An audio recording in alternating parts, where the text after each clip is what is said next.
Buenas tardes, buenos días, buenas noches a todos. Hoy estamos con Nata Prieto, una mujer Mm, colombiana, psicóloga, que nos va a hablar de las prácticas narrativas, ¿verdad? Correcto, sí, tal cual. También me pueden decir, bueno, me presentaste como Nata Prieto, ¿no? Sí, Mm, Sí, bueno, nada, decir eso, que me dicen Nata o Nati también me conocen así. No sé si sea como una allá en Italia, decirle a las Natalis Nata. es que acá en Italia el nombre Natalie no existe, existe Natalia y bueno, Natalia, ok. lo Y si me abreviamos dicen con Nati. Nati, ujú, ok. Ujú. Entonces tu nombre es Natalie. Bien, ok. ¿Qué tal? ¿Cómo estás? Bienvenida en primer lugar. Muchísimas gracias por la invitación, emocionada de tener la conversación, con ganas de compartir de las prácticas narrativas y bueno, también de escucharte, ¿no? Y que sea un compartir y pues que la gente nos escuche también de maneras cercanas. Bien, estamos dentro de la psicología, es un enfoque, ¿no? De las prácticas narrativas. Ahora Ujú. en segundos te voy a pedir que nos hables de esto, pero tú me comentaste eh, que al vivir en Colombia y ser colombiana, en algún momento entraste en contacto con los ancianos colombianos, ¿no? Por lo tanto, con todo el conocimiento y la sabiduría ancestral, chamánica, y que mm, esa experiencia la tienes muy en cuenta también en tu trabajo de psicóloga, encontrando como una conexión. Ahí está el nombre del podcast, un puente entre las dos formas distintas, pero similares quizás, de entender la vida, el ser humano, la terapia, la enfermedad y etc, etc, etc. Bueno, entonces, Ujú. Nata, te pediría si nos pudieras dar así como un pequeño marco teórico y para Ujú. entender dónde se insertan las prácticas narrativas y por supuesto también como una definición, una explicación para entender de qué se Ujú. trata. Perfecto. Bueno, las prácticas narrativas surgen de un enfoque mucho más grande dentro de la psicología que se conoce como el enfoque sistémico, ¿no? Entonces, em, para no ser tan técnica, pero como para contarles un poquito, porque me parece que justamente las narrativas van de las historias que nos contamos, poderles mencionar que los tres grandes enfoques que aparecen en psicología pues son el psicoanálisis, el conductismo y la sistémica, ¿no? Entonces, la sistémica viene a decir que a la hora de tener en cuenta los malestares de las personas, es fundamental reconocer el contexto, ¿no? Los sistemas en los que están las personas, ¿no? El sistema familiar, el sistema social, económico, cultural, y que eso también tiene un efecto muy grande en cómo las personas se relacionan con el problema, ¿no? Entonces, ¿qué hacen las prácticas narrativas? Las prácticas narrativas lo que intentan indagar o desde donde se aproximan es reconociendo que los seres humanos estamos hechos de historias, ¿no? Entonces, eh, para las prácticas narrativas, nosotros vamos dándole sentido a nuestra vida, ¿no? Y vamos forjando una identidad de nosotros mismos desde historias que nos han contado en el mundo, ¿no? Vuelvo y repito, ¿no? Como historias familiares, historias culturales, ¿no? Y que eso determina en gran parte la manera como nos relacionamos con los malestares de nuestra vida y también la manera como le vamos dando significado a la realidad. Entonces es como un poco la narrativa dice, bueno, las historias, esta frase de los seres humanos estamos hechos de historias es de Eduardo Galeano, ¿no? Es un tipo que también me gusta leer mucho.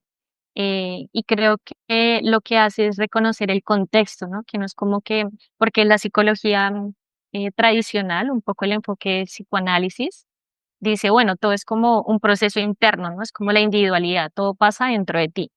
Y entonces las narrativas vienen y dicen, no, no, no, espérate, como que no solo pasan dentro de ti, claro, hay cosas que pasan y tenemos una psiquis, ¿no? Y una conciencia, pero esa conciencia se gesta dentro de un gran contexto.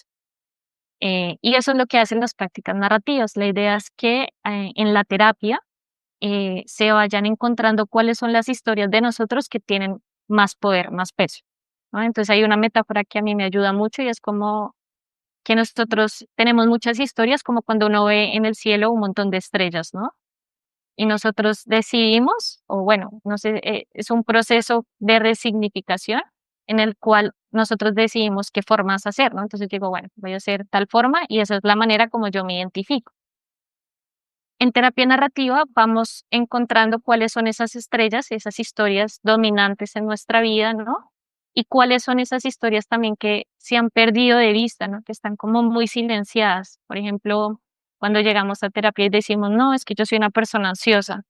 Y entonces como que esa es la historia dominante, ¿no? Como yo soy una persona ansiosa y eso es lo que quiero cambiar y no soy capaz de ciertas cosas. Y entonces empezamos en terapia a indagar cuáles son esas otras historias que también definen a la persona, ¿no? Y es muy importante reconocer que aquí estas historias son historias de poder, ¿no? Un poco como nosotros en terapia narrativa pensamos mucho cuál es el efecto, por ejemplo, de, eh, creer que siempre tenemos que estar felices, ¿no? Entonces, la tristeza empieza a generarse, se empieza a ver como una emoción mala, ¿no? Negativa. Y eso es una historia que nos han contado. Y las narrativas también son una historia, ¿no? También queremos alejarnos de la pretensión de que es el único método o herramienta posible, sino que también reconocemos que es otra forma como de darle metáfora a la vida, ¿no? De poderla transitar, ¿no? No es más correcta que el psicoanálisis, pero reconocemos que otros enfoques tienen limitaciones, ¿no? Y en este sentido, pues vamos a ir encontrando cuáles son las historias de las personas, reconociendo además que las personas son expertas en su vida. Ese es otro de los principios básicos de la narrativa, ¿no? Como que todas las personas son expertos en su vida, todas las personas tienen saberes, sueños, intenciones, valores que lo sustentan. Y su vida también es una historia de resistencia, que es una de las cosas que también me enamora un poco ahí como con los pueblos indígenas, ¿no? Que siempre están también resistiendo de que sus historias cada vez se ven como más marginalizadas. Y lo mismo pasa en nosotros, ¿no? Hay muchas historias de nosotros que nos gustan, pero como que se vuelven resistencia frente a otras historias que toman más poder. Es un poco eso. No sé si fui un poquito enredada. Si tienes también alguna pregunta. No, yo creo que se entendió bastante. Ujú, Em,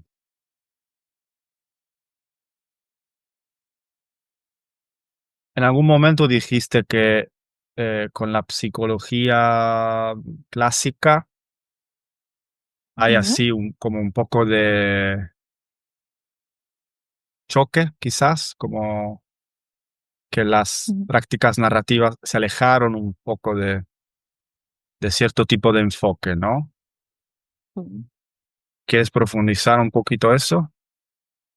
Sí, justamente las narrativas se alejan de los enfoques más tradicionales porque primero el rol del psicólogo, que ahí entramos más dentro de la parte sí, de terapia, es un rol de experto, ¿no? Entonces, el psicólogo es el que te dice a ti que está bien, que está mal, ¿no?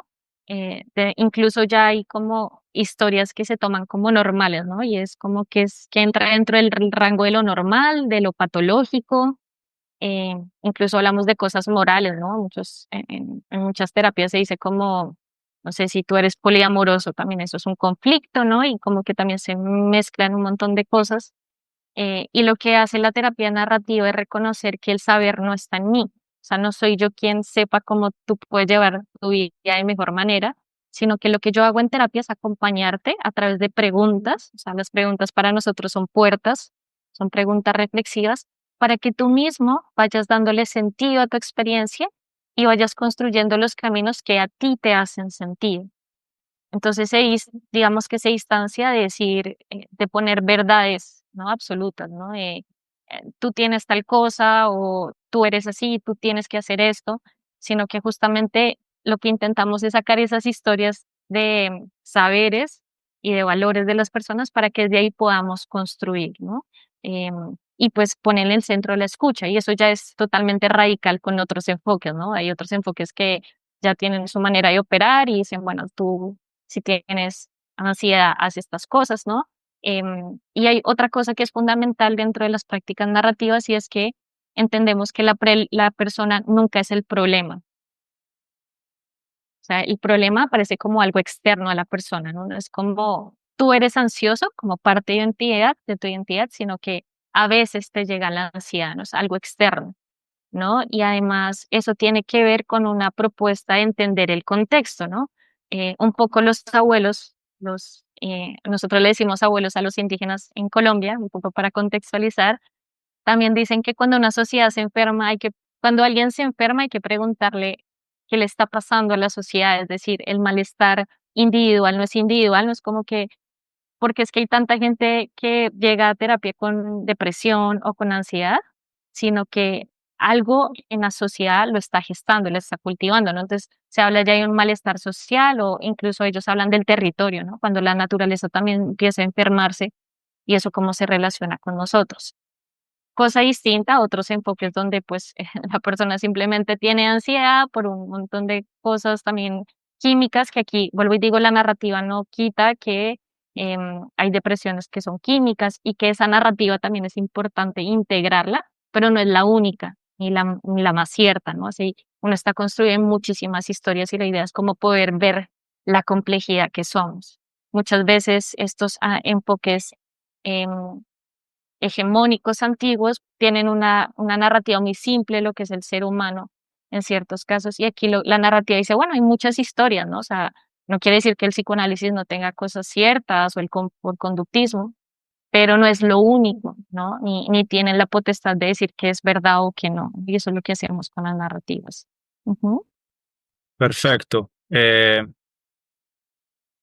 Dijiste que los ancianos, que quizás no sean ancianos en el sentido biológico, ¿no? Pero es un sinónimo de los indígenas, ¿no? ujú. Sí, El de los hombres indígenas, tal cual, de la gente que tiene conocimiento indígena. Ujú. que no necesariamente tiene que ser el curandero ni el chamán, ¿no? No, exacto. Ujú. Bueno, dijiste que ellos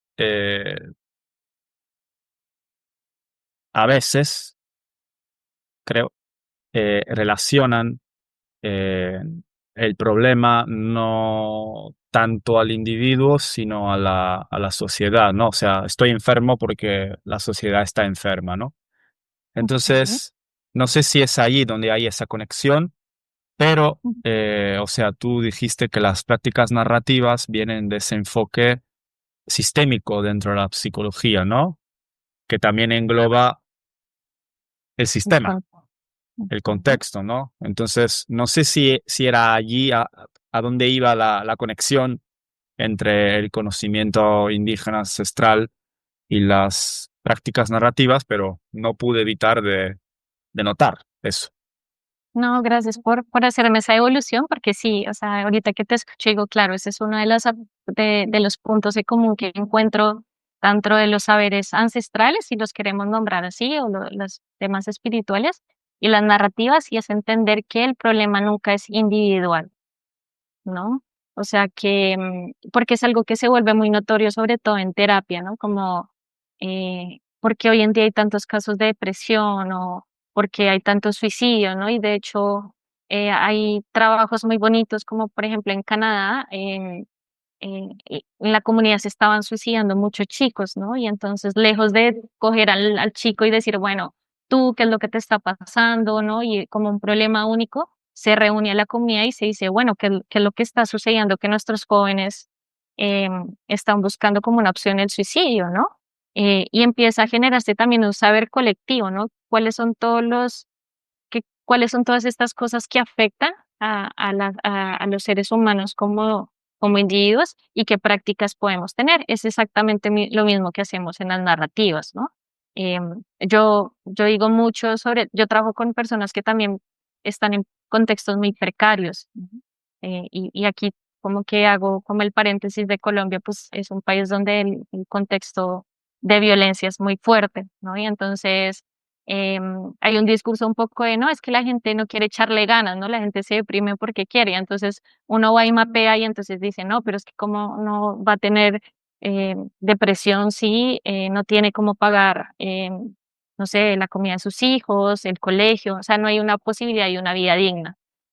Y sería muy responsable uno como psicólogo decir, oye, échale ganas, es que tú deberías estar contenta o medita, cuando son personas que ni siquiera lo básico tienen. Entonces, ahí es cuando la psicología debería pensarse, bueno, no todo se psicologiza, no es como un problema de la mente de la persona, sino que hay factores sociales, socioeconómicos, que generan ese tipo de situaciones precarias. Y por eso es una psicología, las prácticas narrativas que también tiene una apuesta muy ética, una postura ética, igual que me parece que los saberes ancestrales, ¿no? Como el cuidar la vida y tiene que ver cómo entendernos como organismos que nos relacionamos, ¿no? Si yo me cuido, también te cuido, pero también una postura muy política, porque no va a decir, ay, pues sí, lástima como que hayan situaciones injustas, sino que desde las narrativas buscamos las maneras también de romper con esas formas violentas del sistema, ¿no? Obviamente nos queda muy grande romper con lo grande, pero entonces empezamos a reunir gente. Una de las propuestas más bonitas de las prácticas narrativas es vincular procesos. Por ejemplo, una persona que tiene consumo problemático con el alcohol se conecta con otra persona, ¿no? Porque son personas que están viviendo la misma experiencia y también se pueden acompañar. Y entonces la idea es empezar a generar un tejido que se salga de lo individual, ¿no? Que se salga del consultorio terapéutico, que es un poco lo que se hace también en las comunidades indígenas. Cuando sucede un problema, se reúne el cabildo o los grupos de personas y empiezan a hablar sobre cómo se va a tratar eso en la comunidad. Y creo que eso es lo que nos falta también mucho más, ¿no? La psicología no debería ser algo individual, sino algo comunitario, algo en conjunto, pues. Y creo que es ahí lo que estabas mencionando y donde yo encuentro los puntos en común, ¿no? El malestar es una expresión de la sociedad, no de el problema de alguien únicamente, pero que además es un malestar que se repite en muchas personas, ¿no? Ujú. ¿Y por qué crees tú o las prácticas narrativas, el enfoque sistémico, por qué hay este malestar o esta depresión tan difundida de la que hablabas antes?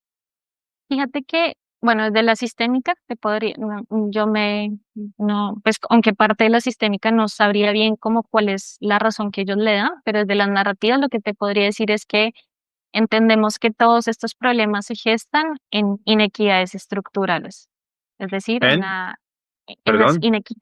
inequidades estructurales que vivimos como sociedad, un poco como la desigualdad, ¿no? Como em, que hayan ciertas personas que tengan mucho más poder que otras, ya nos habla de ciertas prácticas que son privilegiadas y ciertas personas, un poco como cuáles son las vidas que valen más, quiénes tienen derecho y acceso a ciertas cosas.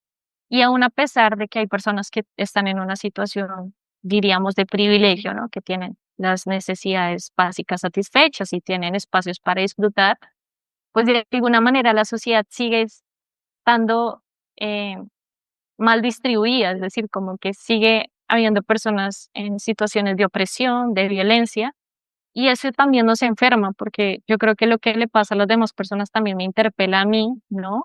Em, también, y aquí hago como el gran paréntesis de el discurso, nosotros le nombramos capitalista de la búsqueda de la felicidad y del consumo, ¿no? Y que luego nos damos cuenta que eso no es realmente lo que nos hace feliz necesariamente, ¿no? O como la búsqueda de la eficiencia.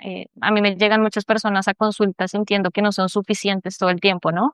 No soy suficiente pareja, no soy suficiente trabajador, siempre hay algo que me falta, ¿no? O sea, como que nunca voy a lograr ser todo como todo perfecto, ¿no? Como esa perfección que a veces se nos cuela del sistema, ¿no? Como esas exigencias también tan absurdas, y que yo también nombro como, de hecho, hace un tiempo hicimos un post con unos amigos que tenemos una página que se llama Contrasistema en Instagram, por si quieren ir a verla, que es justamente de prácticas narrativas y psicología crítica.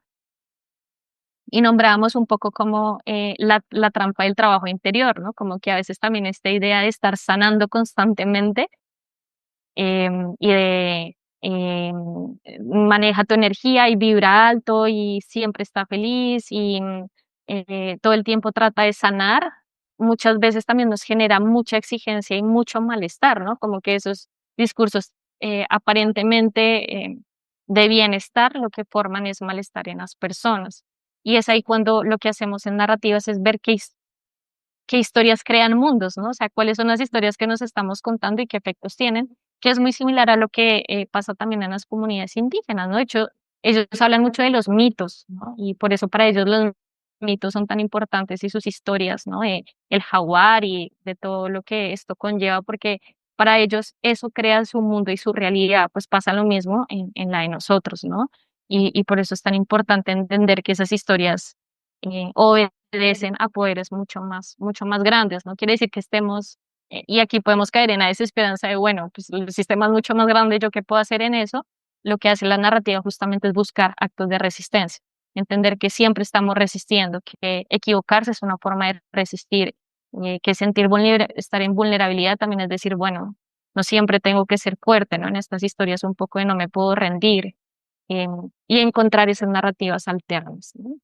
Ujú, ¿Y cuál es una historia común, recurrente, que ujú. nos contamos varios, así como peligrosa, ¿no?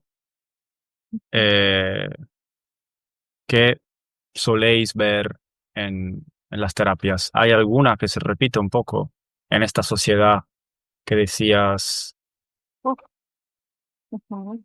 Es una gran pregunta. Sí, yo creo que yo le llamo la historia de los autos la y historia tiene de que ver con los el auto y ya te voy a explicar por qué, porque es como la historia de la auto? au- autosuficiencia. Yo le digo auto porque tiene que ver con nosotros, ¿no? Entonces está la Ah, auto. autosuficiencia, el autoconocimiento, el autoestima, a ver, ¿cuál más?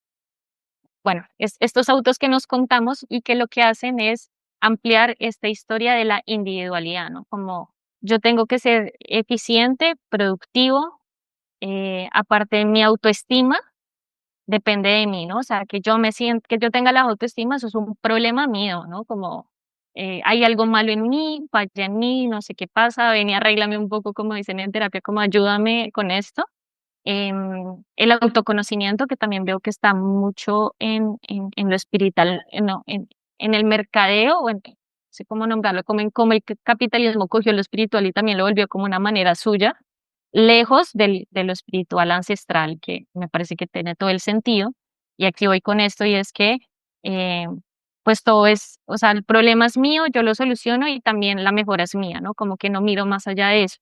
Y la verdad es que somos seres relacionales, lo que dice la narrativa y lo que dicen los abuelos indígenas, ¿no? Entonces, primero entender que hay una frase que me parece muy linda, que al final creo que la volvería a decir, pero me la decía un profesor y es, solo entre todos sabemos todos, ¿no?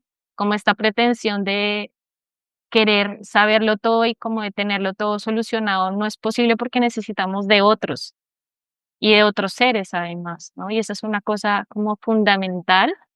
Em, y además, estos discursos auto tienen un tema muy denso, le nombro yo así como muy fuerte, y es que nosotros empezamos a vigilarnos a nosotros mismos. Ya no es nadie que nos diga, oye, mira qué mal lo haces, ¿no? O ya no es un jefe que diga, trabaja más fuerte, sino somos nosotros mismos diciendo, "Ah, no estoy produciendo, soy un vago porque estoy procrastinando". De todas las narrativas que te puedo nombrar, estas son las que escucho todo el tiempo. No sé organizar mi tiempo, soy un vago, procrastino, no estoy logrando lo que debería lograr para mi edad, ¿no? Se supone que tengo 30 años y no tengo casa, hijos, pareja, etcétera. Em, no soy tan inteligente, ¿no? O sea, porque hay gente que sabe tanto y yo no. No sé cómo, no me alcanza el tiempo porque trabajo y estudio, pero no me alcanza para hacer el masaje y tomarme el jugo verde e ir al gimnasio. Y entonces todas esas cosas se Mm. vuelven exigencias, pero todas son historias grandes que nos han contado, ¿no? Y es muy loco verlas porque son historias que a mí también me atraviesan. A mí me pasa que llegan consultantes y digo, changos, a mí también eso me atraviesa un montón. Me ha pasado que yo también digo, uff, en qué momento caí también en este discurso de la productividad, ¿no? Cuando me veo perdiendo el tiempo, me digo, va, Nata, párate que tienes que hacer cosas, ¿no? Como que el descanso no es posible, ¿no? Y si vamos a ver, por ejemplo, en las comunidades indígenas, hay todo un tema frente al disfrute, frente a las ceremonias, el ritmo es otro, el tiempo es otro, ¿no? Aquí es como una cosa inmediata, saca, Claro, produce, da. Eh, sí, y en estas comunidades el tiempo se cuida, porque además hay una relación también con el tiempo más circular, no es lineal, ¿no? No hay una noción de estoy perdiendo el tiempo, eso ya dice muchísimo, ¿no? Exacto. He escuchado a esta gente que dice el tiempo es dinero, ¿no? Y entiendo desde dónde lo dicen, porque vivimos en un sistema donde todo el tiempo o sea, nos están forzando hasta ahí. Y lo que hace la narrativa es justamente eso, como nombrar esas historias que nos narra y que además tienen efectos profundos en nosotros, ¿no? Como decir la autoestima a mí, frente a qué, ¿no? Porque me pasa mucho también mujeres que llegan como aquí en Latinoamérica y yo creo que en el mundo eh, tenemos como una idea del cuerpo hegemónico, de la belleza hegemónica, ¿no? De quién es bonito, quién es feo, pero eso se construye, eso son historias que nos han contado, ¿no? Porque en otros claro, lugares del mundo lo que se considera feo es bonito también, ¿no? Y es también importante como desnaturalizar esas historias, porque esas historias las contamos como historias verdaderas, ¿no? Como, esa es la verdad y ya, así es el mundo, pero pues realmente son discursos construidos, ¿no? Ujú. claro. Si te desplazas en el tiempo o en el lugar, son historias diferentes, ¿no? Claro. Exacto, tal cual. Bien, y entonces a un paciente, no sé cómo le llamáis, eh, porque antes hablabas de preguntas que se hacen, ¿no? al paciente. ¿Cuál serían unas preguntas típicas para hacerle? Eh, vale, pues al consultante cuando llega, obviamente uno lo conoce, como siempre, entrar en confianza. Y usualmente pasa que llegan a terapia por algún problema, ¿no? O sea, rara vez alguien llega a terapia diciendo, no, todo está bien, pero hay gente que a veces lo hace para conocerse, entonces lo primero que yo pregunto es qué esperanzas tienen para el proceso terapéutico. Eso me habla de qué quiere la persona lograr, trabajar, ¿no? Como, y creo que es una pregunta muy bonita porque además la palabra esperanza a mí me da como sentido también de dignidad, ¿no? Parte, otra de las cosas importantes dentro de las prácticas narrativas es darle agencia a las personas, ¿no?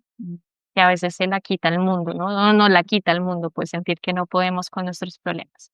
Luego de eso, lo que hago es, nosotros en la narrativa nos movemos mucho con metáforas que son muy hermosas, ¿no? Entonces se le pregunta a la persona, bueno, ¿y cómo le nombrarías, qué nombre le pondrías a ese problema, ¿no?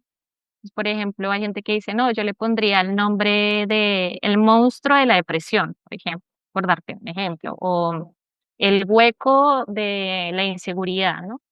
Y empezamos a externalizar el problema. Eso es algo que se hace en las prácticas narrativas y es empezar a que la persona tome distancia del problema, era lo que yo te decía, no somos el problema.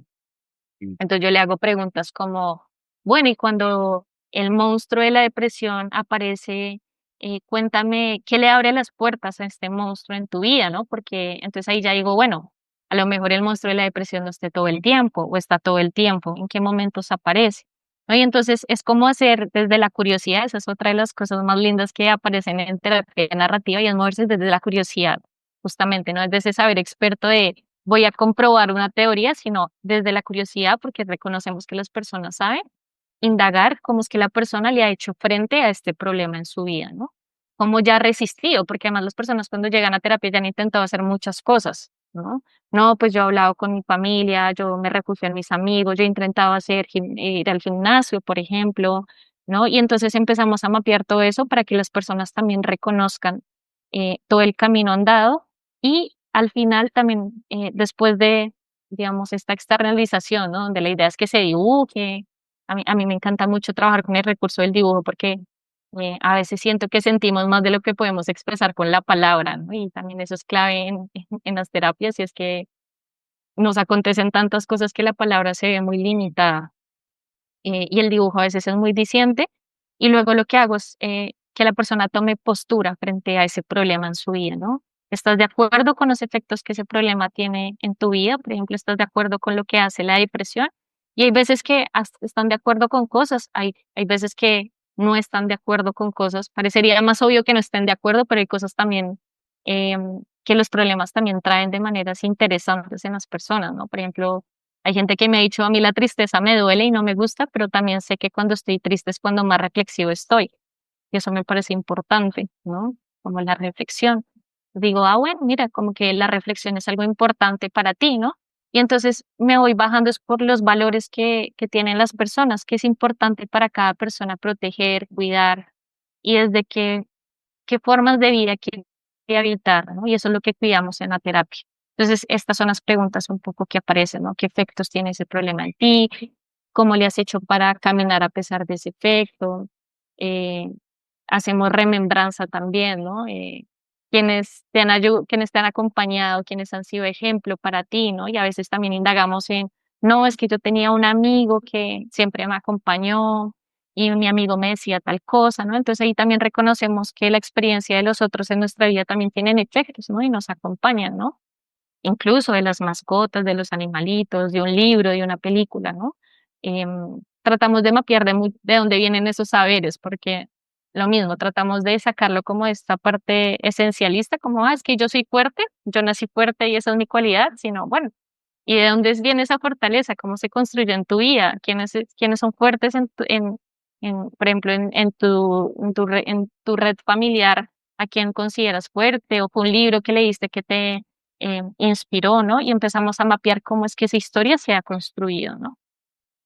Y entonces, bueno, estas son parte de las preguntas un poco. Obviamente cada conversación es sumamente diferente, eh, pero bueno, eso es un poquito como la estructura. Hay unos mapas narrativos, se llama, que nos ayudan a dar ciertas preguntas, pero pues es algo que es muy desde la escucha, porque te decía, aquí hay otra cosa que es muy central o que se relaciona con los saberes ancestrales, y es escuchar con el cuerpo, ¿no? A veces nos pasa que el psicólogo está más pendiente de qué va a preguntar a la siguiente que no escuchar lo que dice la persona, ¿no?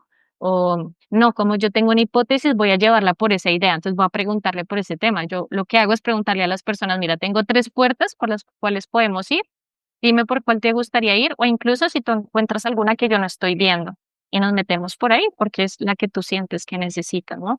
Entonces, la escucha siempre se pone en el centro, es fundamental, ¿no? Es como el pilar atestiguar.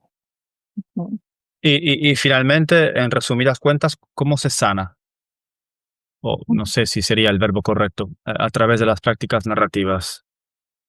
Sí, justo entonces esa pregunta que también haces es muy interesante, porque entonces lo que hacemos con las narrativas es llegar a las historias preferidas por las personas, es robustecer esas historias, es traerlas, ¿no? Como remembrarlas todo el tiempo, es como, ¿te acuerdas cuando fuiste fuerte en este momento? ¿Qué sucedió en tu vida? ¿Qué herramientas te ayudaron? Y todo el tiempo estamos mapeando esas historias que a veces se silencian, como te decía, hay historias que a veces toman más poder, por ejemplo, la de ser productivo, ¿no?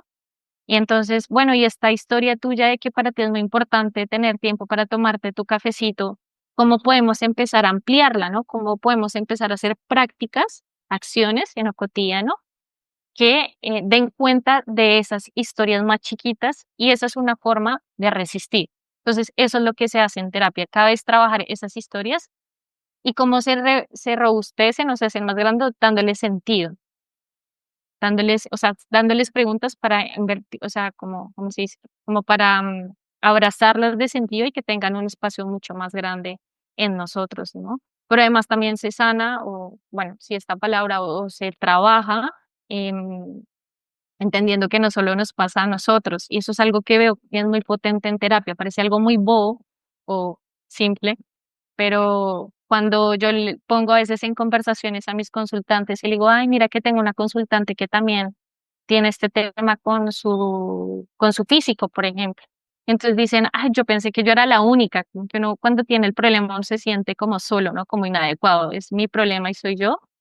Y las narrativas también ayudan a generar vínculos significativos entre personas para que entre las personas empiecen a construir formas de resistencia y saberes, ¿no? O sea, si yo estoy mal por un tema y te cuento y entre los dos decimos, no, pero Nata, mira, de pronto esto, o solo el simple hecho de que me dejes llorar y me digas, tranquila, aquí estoy, eso ya hace una diferencia, aunque no parezca, ¿no? Entonces, otra forma que buscamos subvertir un poco esos efectos dominantes de la individualidad es generar vínculos. Eso es lo que vemos que más pasa con el capitalismo, que como que rompe y erosiona todos esos vínculos y que también es un poco lo que pasa con las comunidades ancestrales, ¿no? Que todos sus saberes se están viendo perdidos y por eso tanta resistencia a ellos a que sus historias no se pierdan, porque sus historias tienen un montón de saberes y ellos lo que hacen es comunicarlas y transmitirlas, ¿no? De voz a voz, tratan de proteger sus lenguas, sus cantos, y es justamente lo que hacemos, pero con nuestros saberes individuales, ¿no? Como mm, cómo compartir mis valores, ¿no? Por eso también trato mucho a veces de inculcar como lo artístico, ¿no? Entonces, hagamos una canción, un poema, ¿cómo hacemos para que esto no se nos vaya? ¿Cómo hacemos para que lo podamos tener presente, ¿no? Cuando estos otros discursos también interpelen, ¿no? Y pues la movida también es como hacer cosas, ¿no? O sea, como organizarnos colectivamente, cosa que hacen también los indígenas, para subvertir un poco la norma, ¿no? Lo que creemos que es normal y que realmente nos genera malestar, ¿no? Y pensar en mundos posibles, mundos diferentes, mundos más humanos, más justos, más amables, más amorosos, que al final creo que es como la apuesta, porque además las narrativas ponen en el centro la dignidad de la persona. Nosotros creemos que las personas siempre responden a lo que les está pasando. No es como que la persona nunca haga nada y no quiera hacer nada y la persona tenga problemas, ¿no? Para ejecutar, sino incluso un silencio es una forma de resistencia, ¿no? O sea, cuando algo me está doliendo mucho en un contexto y yo me quedo callada por protegerme, eso es una forma de resistir, ¿no? Lo que pasa es que no es la forma hegemónica que nos han enseñado de decir lo que no me gusta. Entonces ahí yo ya genero un problema porque, es mi culpa por no responder. Yo debería ser más expresivo y decir lo que siento. No, el silencio también es una forma de responder porque es otra forma de existir válida, ¿no? Entonces eso es lo que hacemos un poco en las narrativas, ¿no? Como permitir que las personas construyan la manera como quieren vivir sus vidas, ¿no? Nombrarlas, resignificarlas y transitarlas también. Pero es un trabajo que también se hace en común, ¿no? Sabemos que hay unos límites. Se encantaría decir que queremos darle la vuelta al sistema, pero eso hace como suma de a poquitos y eso es lo que nos genera esperanza. De hecho, me parece un enfoque sumamente esperanzador porque justamente trabaja como en vistas de hacer un mundo más amable para todos, donde nuestras diferencias quepan, porque justamente no se trata de recetas, no es como hace esto o esto, sino a ti qué te hace sentido que no violente, obviamente, otras formas de existencia, porque esa es como la premisa básica siempre. Perfecto. Y así, entrando un poco en la espiritualidad, Ujú. los ancianos, eh, ¿qué mensaje tienen para nosotros? Los abuelos. Los Pues fíjate que abuelos. eh, hace 2 años estuve con un abuelo. Eh, y bueno, primero que nada, él hablaba como de nunca olvidarnos que hacemos parte de la naturaleza, ¿no? Pues yo he transitado más la espiritualidad del chamanismo, que tiene que ver mucho con esta relación con la naturaleza como ser vivo, ¿no? Los árboles, el río, el agua. Y entonces, en ese sentido, mucho lo que me decían los abuelos es, no olvides que tú eres tu territorio. Y eso es algo que me pasó mucho en mi experiencia particular. Yo viví 4 años en Barcelona y para mí la experiencia de migración fue sumamente dolorosa porque lo que yo más extrañaba era Colombia, pero era un sentimiento de extraño a mi mamá, que es Colombia como un ser, ¿no? Y yo creo que eso también muchas veces nos pasa a nosotros, y es como que nos olvidamos de dónde venimos, ¿no? De las historias que nos atraviesan, de nuestras raíces, de nuestro contexto, de nuestro territorio, sea cual sea, ¿no? A veces no nos relacionamos particularmente con el contexto en el que nacemos, pero sí en otros contextos, ¿no? Y em, entender que nunca un problema es mío, un problema es colectivo, que es un poco lo que dicen los abuelos también de tener conciencia, ellos le llaman el buen vivir, es como una práctica de reconocer que todo absolutamente está conectado, que lo que tú hagas va a tener efectos en las otras personas y creo que es lo que menos estamos haciendo, ¿no? Y no a modo de echarnos la culpa, sino vuelvo y digo, estas historias más individualistas de yo consumo lo que quiero y como que nos desligamos totalmente de dónde viene eso. Creo que también hay otra cosa muy importante que me decía un abuelo que me parecía sumamente hermoso y es permitirse la experiencia también de ser humano, ¿no? Porque también queremos ser como, sí, como súper conscientes y hacerlo todo muy coherente y creo que eso tiene una dimensión muy bonita, pero pues somos humanos y las contradicciones también nos acompañan, ¿no? O sea, nos vemos queriendo mejorar ciertas cosas, pero hacemos otras que de pronto no contribuyen y creo que es sumamente importante abrazar también las contradicciones, ser muy amables y muy amorosos también con nuestras equivocaciones, con nuestros fallos porque yo me acuerdo que yo le decía a los abuelos, cuando uno toma las plantas medicinales, bueno, en mi caso particular, hay como una sensación de unión con la totalidad, ¿no? Como de soy todo, ¿no? Y es una sensación que se siente maravillosa, o sea, que es como de ahí no me quiero bajar nunca en la vida, ¿no? Como ojalá esto lo recordara para siempre, porque aparte me siento sostenida por todo, ¿no? Entonces yo le decía a un abuelo, ¿cómo hago para que eso no se me olvide, no? Como, ¿cómo hago para tenerlo presente siempre en mi vida? Y el abuelo me decía como, pues parte también de transitar la vida es reconocer que esa totalidad ya habita en nosotros, pero que también estamos todo el tiempo en una falta, ¿no? Como sintiendo que algo nos falta. Y no a modo de tristeza, como de sentir sí, como desesperanza, sino de motivación para vincularnos con otras formas de vida, con otras formas de existencia. Es decir, el abuelo, y creo que de los grandes saberes que me llevo conmigo es la espiritualidad tiene que ser práctica, si no, no es espiritualidad, ¿no? O sea, está muy chévere que intentes meditar o que vayas al viajecito, que conectes con los sueños. En mi caso, para mí los sueños son medicinales también, pero si tú no haces nada con eso en favor de la comunidad, ellos le nombran comunidad, eh, se queda ahí, se queda para ti, se pierde esa parte que es tan importante dentro del ecosistema, ¿no?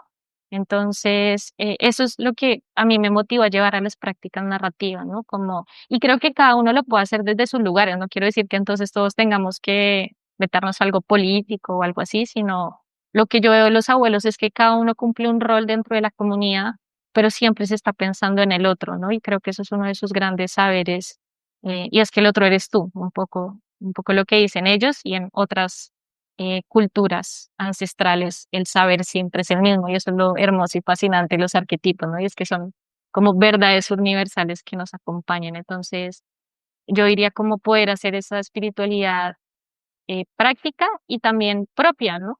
No hay recetas, no hay una forma también como que a veces me perdía y decía, no, pero no se supone que yo ya había entendido todo y es como, primero va en espiral, como dices tú, la señal que hiciste ahorita me hizo sentido.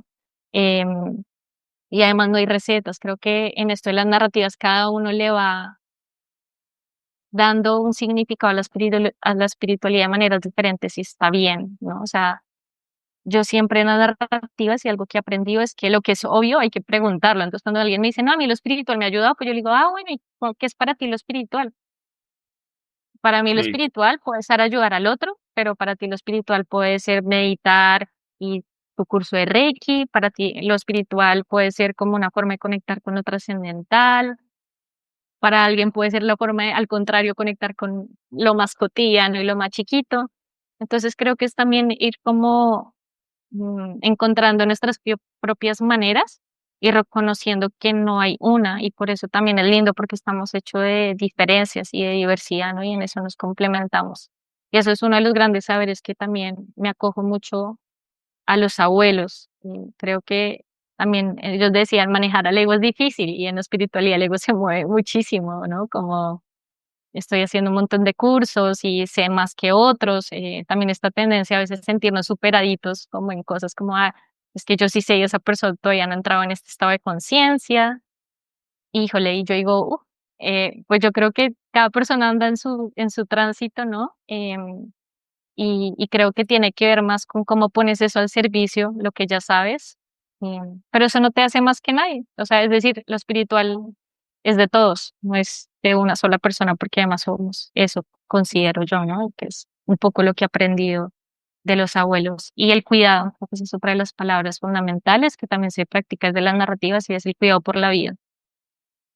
El cuidado por el agua, el cuidado por la tierra, el cuidado por nuestra energía, por nuestro tiempo y buscar mundos más tiernos y más amables que también son posibles, ¿no? O sea, en un mundo donde ahorita están pasando tantas cosas tan difíciles, creo que hacernos esas preguntas desde lo chiquito que puedo hacer para contribuir a ese cuidado y a ese mundo más amable, mm, creo que es lo que vale la pena y por eso me gusta tanto la palabra práctica, volver praxis, acción, eso que Mm. pensamos, que lo veo muy en las prácticas narrativas y en los abuelos también, ellos dicen a veces solo obsérveme, ellos ellos le enseñan a uno haciendo, no, o sea, yo me acuerdo que un abuelo me decía, no te voy a decir nada, en plan solo obsérvame y ya está, y yo, bueno, y eso era una cotidianidad súper de, voy a ir a regar las plantitas y hablaba con el uno, y yo intentando descifrar como un gran mensaje, pero era simplemente eso, evitar la cotidianidad y como disfrutar también de las conexiones que tenemos, además ya presentes, ¿no? Lo que ya está, pues.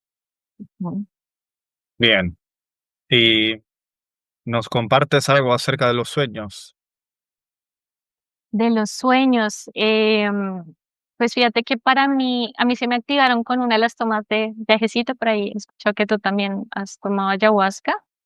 Que en Y Colombia se llama Yagé, ¿no? Yagé. sí, en Colombia le dicen yagé, tal cual, le nombramos así. La tomé estando en la universidad y bueno, fue una revelación para mí.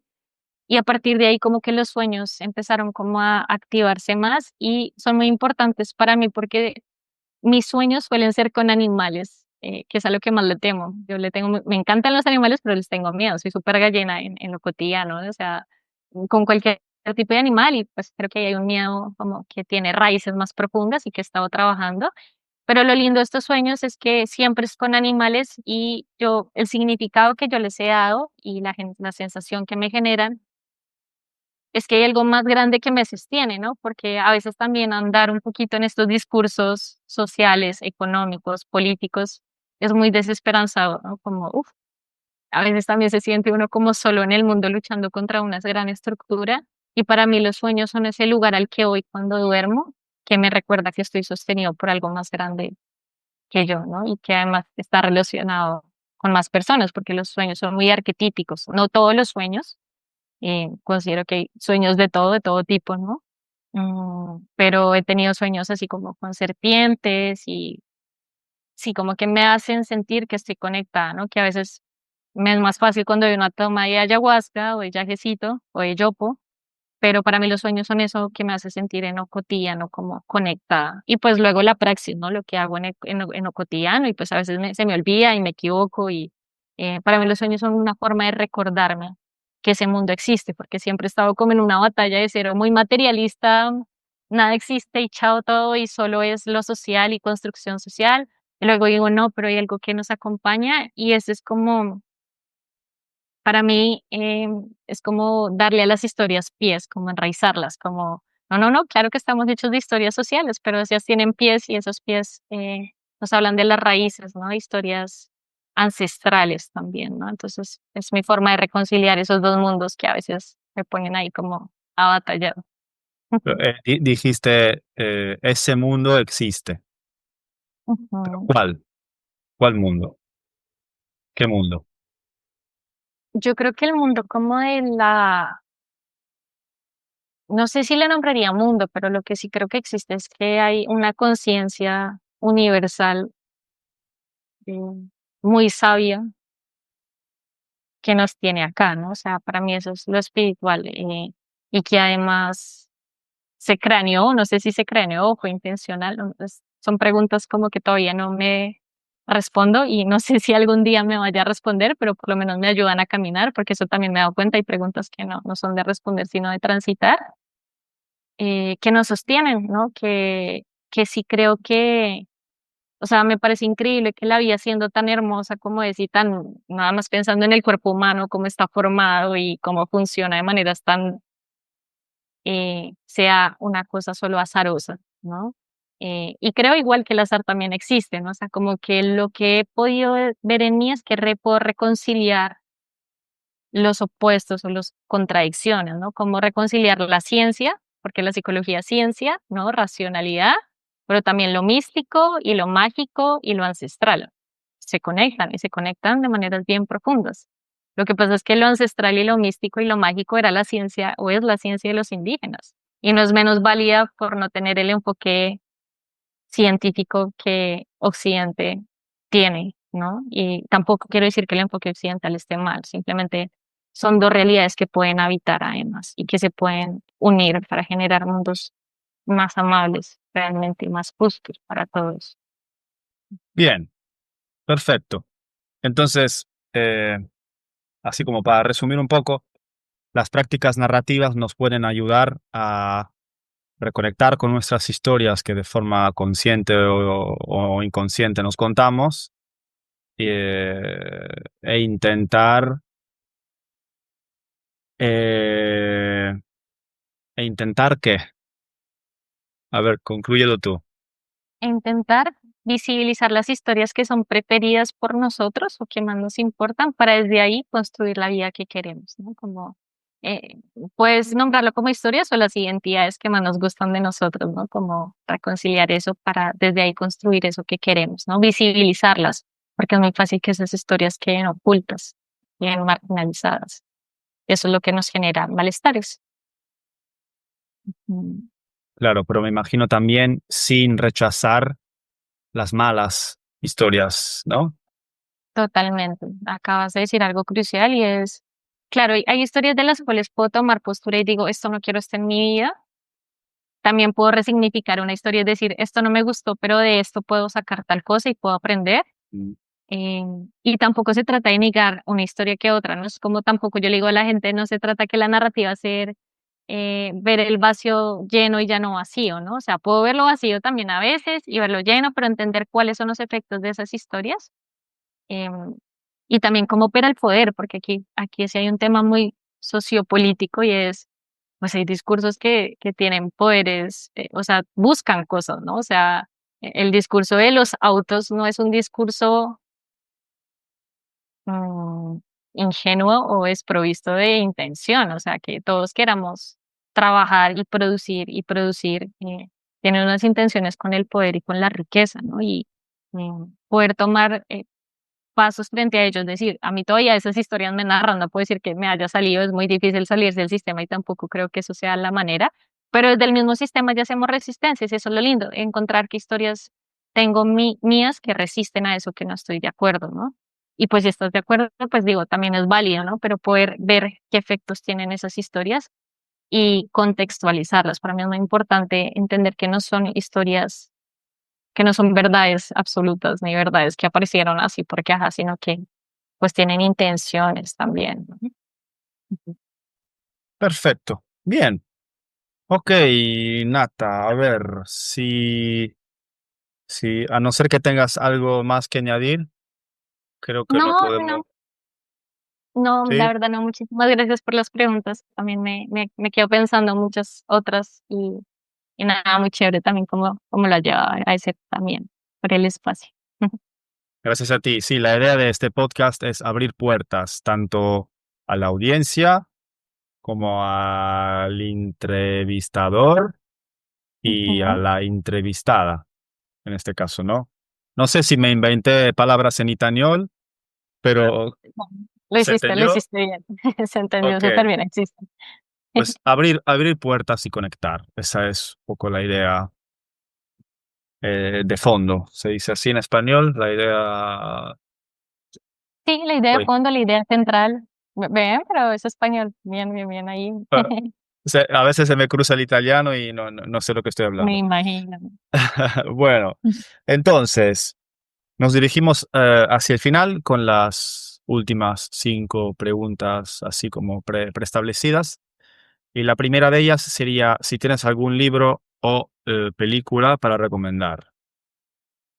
Y pues voy a caer en un cliché así súper grande, pero para mí un libro así como del corazón que me ha acompañado muchas veces es Siddhartha ¿Es cuál? de Germán Hesse. Siddhartha, Siddhartha de Germán Hesse. Ah, ok, sí, aquí le decimos Siddhartha.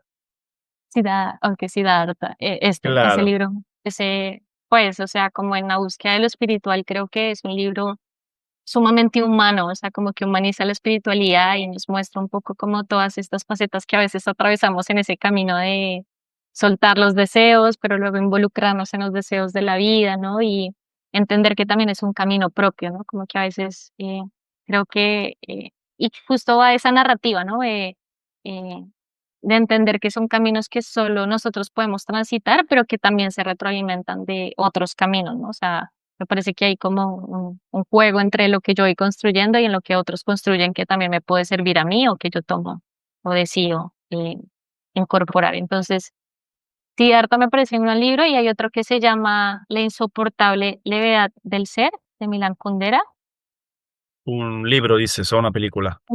Es un libro, La insoportable levedad del ser. Es buenísimo, es un libro filosófico, es un libro político y habla como en pequeñas historias de amor, muestra un poco esa contradicción que habitamos entre las personas que a veces son muy leves y le cuesta construir vínculos, ¿no? Y como relacionarse con un otro y otras personas que son peso y que todo lo significan y todo lo llenan como de trascendencia.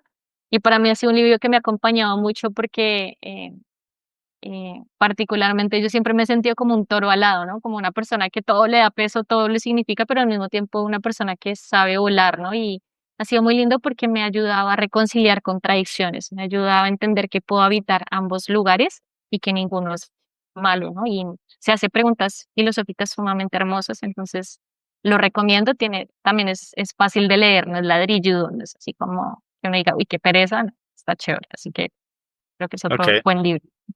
¿Y película? ¿Una película? Híjole, una película.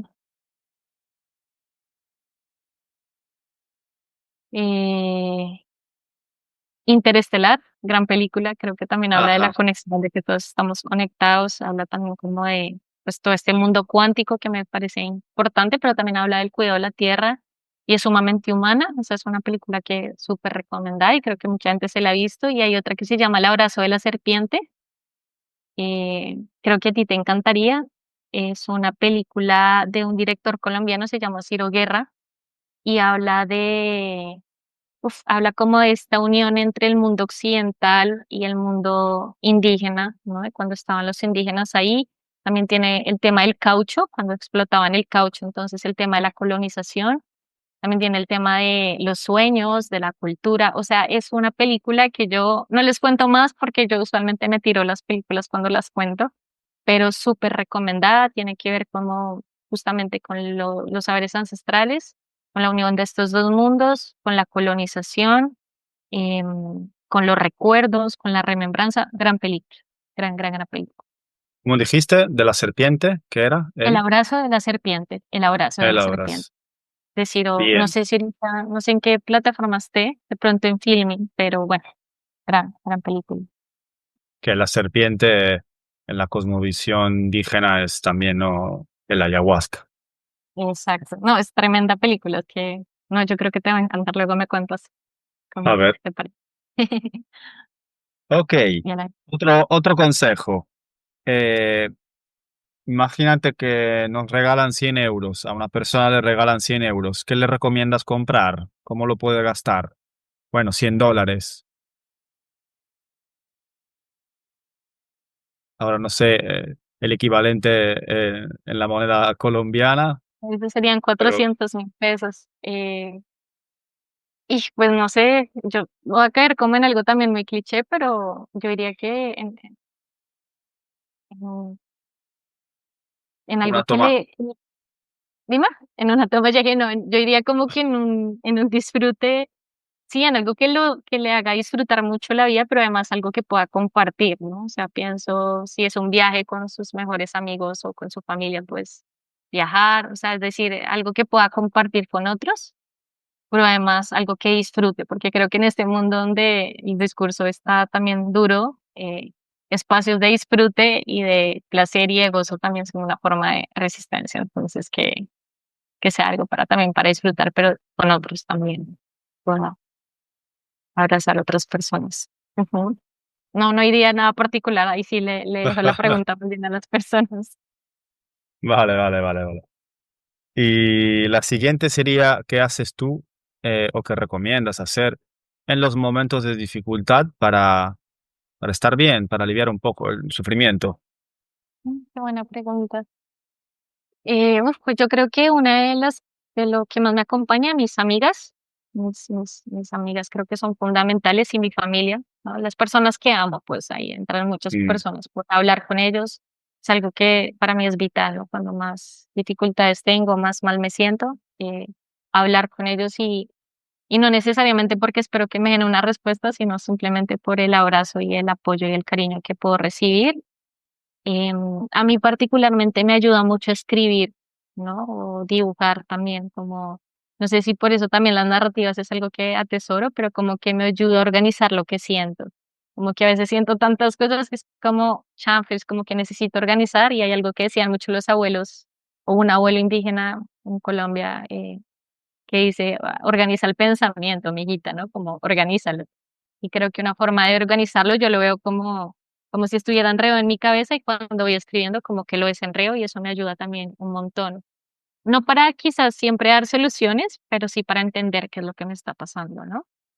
Em, Otra iría como darme el permiso de sentirme mal y de llorar y a veces de hacer pataleta y decir estoy triste o no sé cómo hacer o es decir, entender que eso es humano también, o sea, son experiencias que nos suceden a todos, ¿no? No entender, no intentar querer estar bien de entrada. Esa es otra de las cosas que me ayuda. La música, por supuesto, por ahí también escuché que entrevistaste a Flavia y creo que la música siempre es medicinal en todo sentido. Pues el arte, creo que el arte en sí mismo es medicinal, cualquier forma de arte.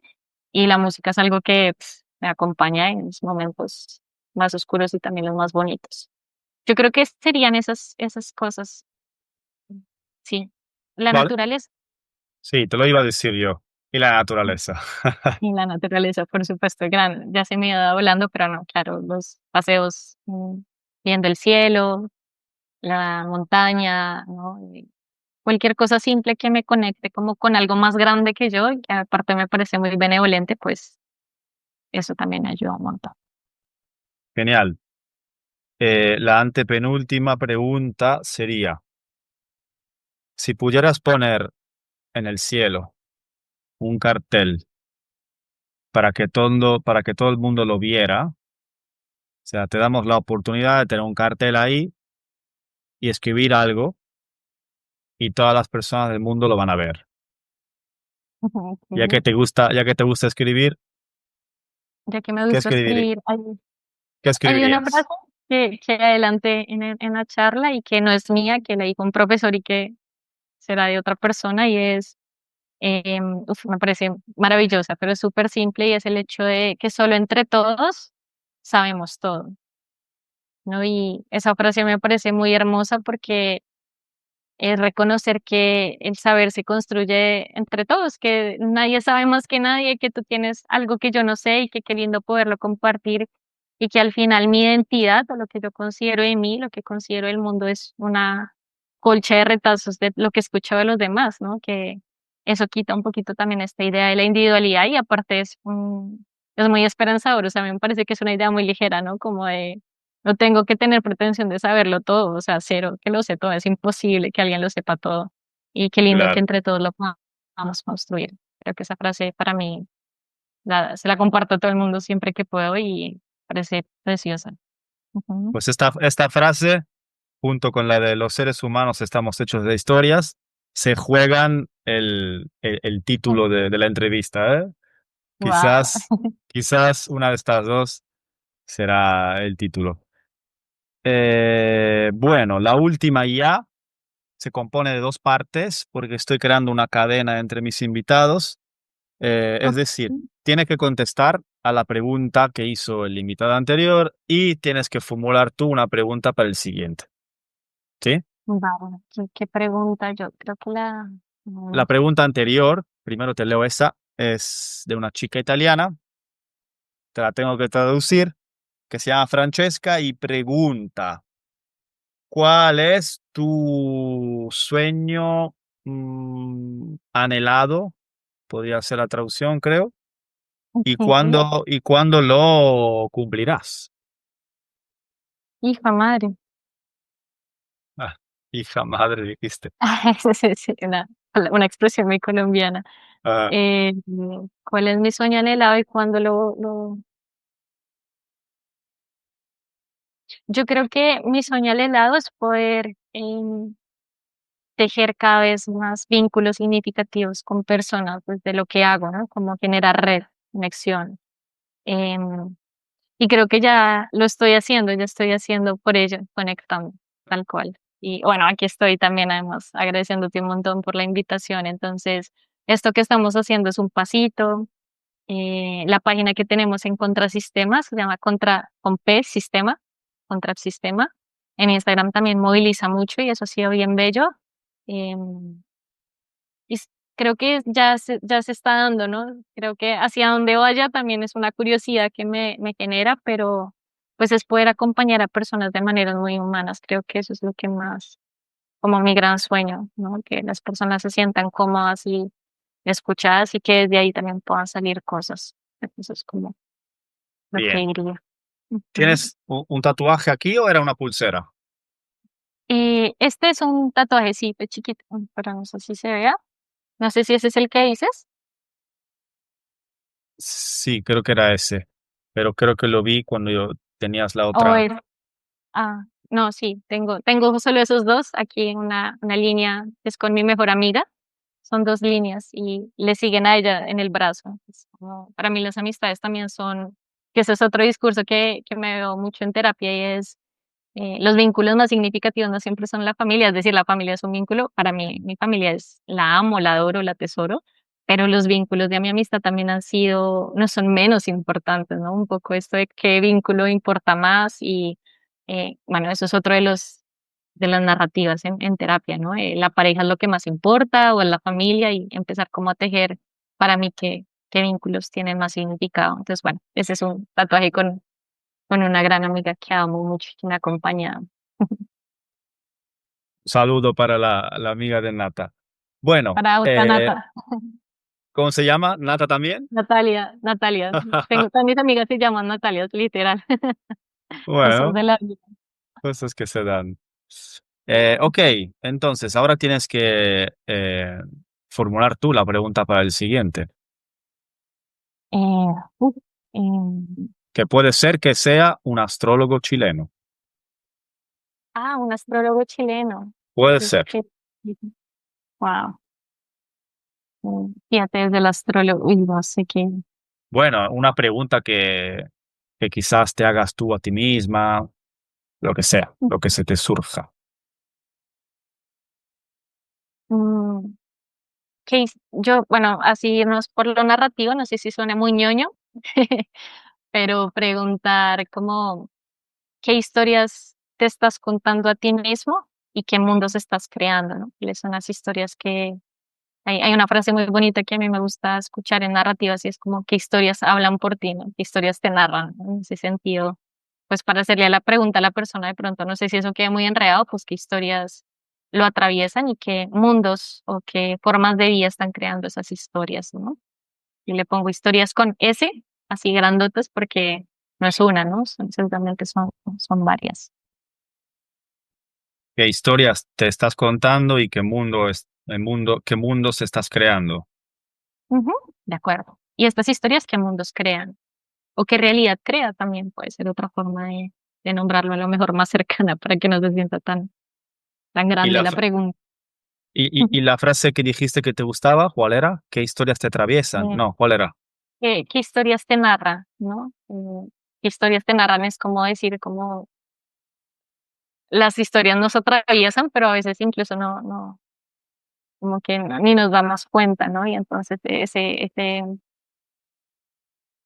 sí, ese ejercicio constante de decir que me estoy diciendo a mí en la cabeza y de dónde viene esa historia me parece que es brillante, o sea, es un gran ejercicio en su suma medida, ¿no? No todo el tiempo estar haciendo esto obviamente cansa como cualquier cosa, pero creo que es una gran pregunta que me acompaña y que espero que acompañe a las personas también ahorita entendiendo que los seres humanos estamos hechos de historias, de narrativas, sin duda. Muy bien, Nata, muchas gracias. Hemos llegado al final. Muchas gracias, Simone, a ti. de verdad. Y, y nada, tengo ganas de visitar Colombia. Bueno, ya estuve en Colombia una vez, pero eh, es como si quedara pendiente profundizar el viaje. Ay, qué rico, ¿no? Pues aquí bienvenido a un gran territorio. Si vienes, escríbeme, a lo mejor te puedo también dar recomendaciones de sitios o si ¿En también qué estás lugar interesado. estás tú? Yo estoy en Santa Marta en este momento, arriba en el Atlántico, en el Caribe, pues, pero yo soy de Bogotá, sin embargo, pues, en mi casita, entonces conozco, ¿no? Si quieres moverte también, pues, conozco algunos abuelos bien interesantes, si es algo que a ti te gusta o te Mm, resuena, bueno. O para otros planes también, para ver cosas naturales y demás, o comida, es decir, lo que necesites, todo, que el sepas conjunto. que, exacto, que sin problema, que no te vas a arrepentir, que es un lugar maravilloso también, seguramente Perfecto. como tu país. Sí, también tiene sus cosas, Italia, Europa y etcétera. Ujú, Bueno, Nata, otra vez gracias muchas y gracias. hasta la próxima, pues. Muchas gracias. Chao, chao.